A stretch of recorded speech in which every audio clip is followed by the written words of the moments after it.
Matt LaFleur has been the head coach of the Green Bay Packers for 7 seasons, 76-40-1, 3-6 in the postseason, 3 titles, 3 straight playoff appearances as the number 7 seed, which means but for the expansion of the playoffs in 2020, the Packers would be on a 4-year streak of no postseason appearances.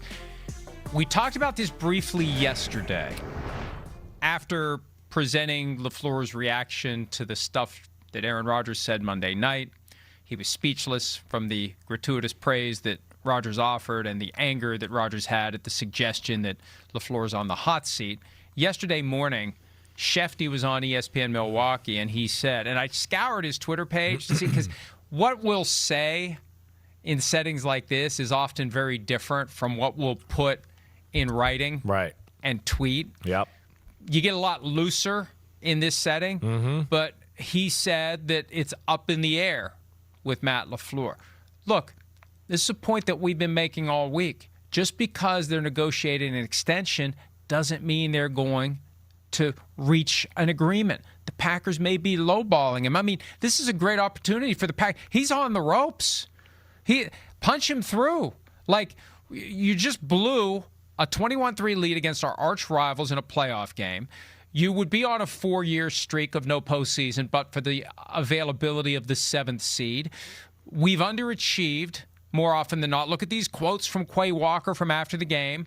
And LaFleur said both Saturday night and Sunday, this is the best job. I want to be here. I mean, if we're just going to do negotiations, if we're going to set a price on a house that someone's trying to buy, the leverage is with the Packers. So if they lowball him and he says, shove it sideways, they're stuck. Because he's under contract for 1 more year, and Ed Policy, the new president of the team, has said he doesn't like lame duck arrangements.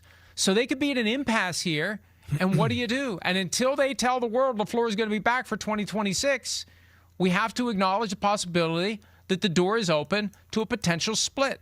Yeah, I hear you there. I mean, I want to see it before I believe it, right? I mean, it is one of those type of things. But I will. This is where, like, I'll push back just a little, right? I think you're right about your leverage with Green Bay, but I think he's got leverage as far as the league's concerned. This is a year again where we just saw that there was almost a damn war to get John Harbaugh. I don't think the league is in love with all these possible coordinator hires to be head coaches. So if LaFleur and the Green Bay split ways here in the next week or two, he's going to have a job somewhere, I think, fairly quickly. Wow. He's gonna. So that's the leverage he does have. And do the Packers want to flirt with that and now get back into the coaching mix here with going, wait, this is a year that's, I don't know. There's no offensive genius out there. What do we want to do? Some of it's retreads and guys that have already had a job. So that's where I would think he has a little leverage. But I agree with you in the fact that, yeah, it's a little wobbly within the organization too, though. That both can be true there. And before it gets to the point that they would say, okay, fine, you're not going to accept our last best offer. We don't want to have a lame duck coach. We are just going to pay you to go away, offset by whatever you make elsewhere as a head coach. You wait for the phone to ring from the Titans, the Falcons, the Raiders, whoever. Maybe. The Steelers, the Ravens. You wait for the phone to ring and someone to make you an offer. And that's where Schefter went yesterday.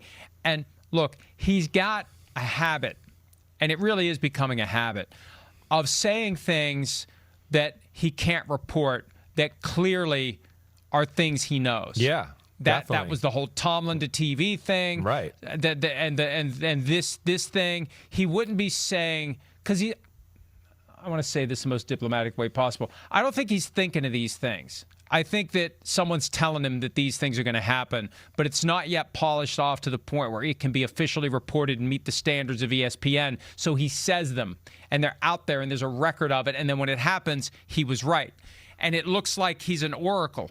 And he's just got somebody telling him what's going to happen. No, it's like that's how I interpret it, and I think that's what we need to watch, is that these teams exhaust their available options, and then they pick up the phone and they call the Green Bay Packers and see what it's going to take. And I think Schefter said yesterday, when Mike Holmgren left the Packers for the Seahawks, it was a second-round pick. It's a Super Bowl-winning coach for a second-round pick. Yeah. So it's just something to watch. I agree with you there. And listen, when Shefty speaks, I listen because like we talked about, we do that sometimes. We know things.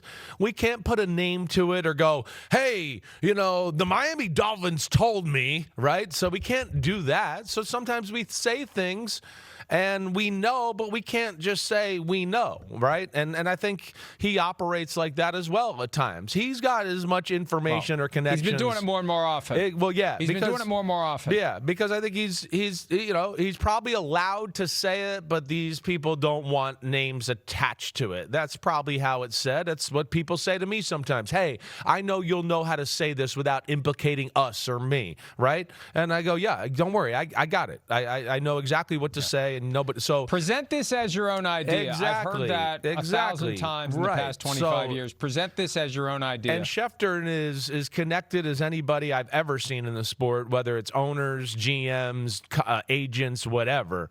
Right? I mean, he's unreal. I could tell you stories from back in my playing day to now to go. He knew stuff that I just can't believe he knew.